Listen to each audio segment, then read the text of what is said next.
We live in a time where AI can do almost everything for us, faster, easier, and more efficient. So why think when AI can do it? Why learn when we can just ask chat? What even is the value of education? Oh, I'd like it to be closed immediately. Look, the Department of Education's a big con job. Why do we spend 14 years at school learning things that will be of no value that you can look up on the internet? 91% have at least tried ChatGPT.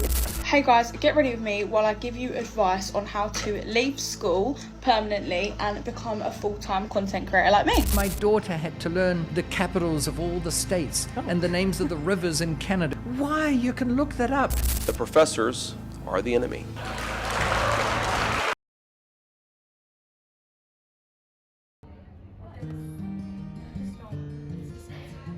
Room 216 is not loud, but behind the four walls of this classroom is a quiet rebellion, fighting the culture war against apathy, against convenience, against the idea that learning only matters if it leads to a paycheck. I think the point of coming to school is to become a lifelong learner and to like being here, like learning, be curious, have a flexible, open mindset. And I focus less on content and more on the experience of learning and more on the skill of learning. So my philosophy is to be welcoming to students at all stages, levels, and abilities, and to inspire a love of learning while obviously gaining the appropriate content, learning the appropriate content and the skills needed for success in academia. I used to teach at Loretto College. I taught there for 10 years, and I put on a role play or a historical simulation every year with my grade 10 history students. The applied students were involved in the role play, the grade 10 academic students were involved, religion students, grade 12 history, university-bound students, and they all picked roles that they felt that they could really excel in. And I really tried to kind of bring history to life for them. Obviously, I'm at an all-girls school, so it has a feminist lens. We were investigating the Wartime Elections Act and women advocating for the right to vote. And all the students took on roles. We made it a big day event at our school. We invited visitors and guests to watch it, and ultimately that role play or that project was selected as the winner of the Governor General's Award for Excellence in Teaching that year. And I think that was also what I wanted to do, was show those students that they could be nationally recognized for their efforts. And so that's just an example of not being pen and paper, writing tests and memorizing material, but really having fun with the learning and encouraging excitement and engagement in what they're learning. And every kid wants to come to school, wants to be a part of it. I want each student to feel welcome in the classroom, to feel at least somewhat interested in being there, and to be able to see themselves in the classroom environment, in what we're learning, and to most of all have fun with it. Over time, this room became something more. What began as a history classroom slowly turned into a hangout spot, a place of refuge, a place of comfort, a place where knowledge is not reduced to answers, but expanded through questions and conversations, where ideas are exchanged over lunch, where friendships are formed and community grows, slowly, naturally, beautifully.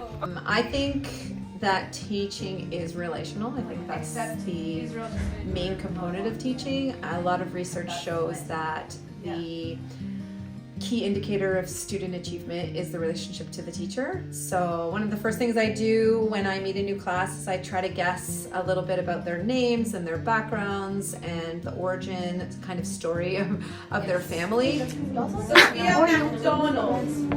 McDonald? Are you related? John A. McDonald? No. It's a very common last name, and your origin of your family is Scotland. And build a relationship with them on that level. I mean, I really do appreciate all the different lives and stories that come into my class. and I try to get to know students beyond just being an academic student in my class. I try to get to know them as people, and I also try to suss out like who the ones will become my like new besties. And I also try to figure out who are going to be my new assistants. So you know, to me it's like inconsequential really what your grades are and what your achievement level is. I obviously want students to like try and do their best, but I really do enjoy like the dynamic interrelational component of teaching. You are obviously have so many different personalities, and every kid can bring something to add to the classroom community.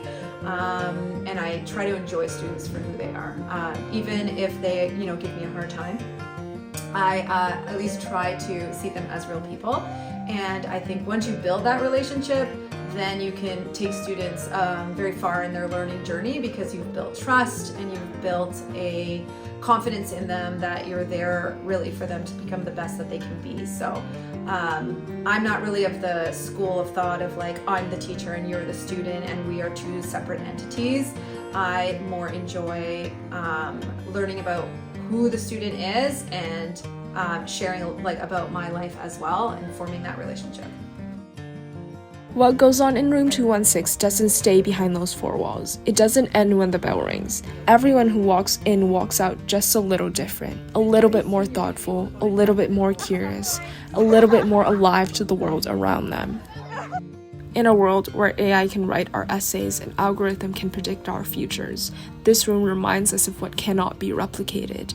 The cautious preface before a controversial opinion, the laugh that breaks attention, the random fun fact, the unsolicited advice, the feeling of being seen. This is what makes education matter. This is what makes us human.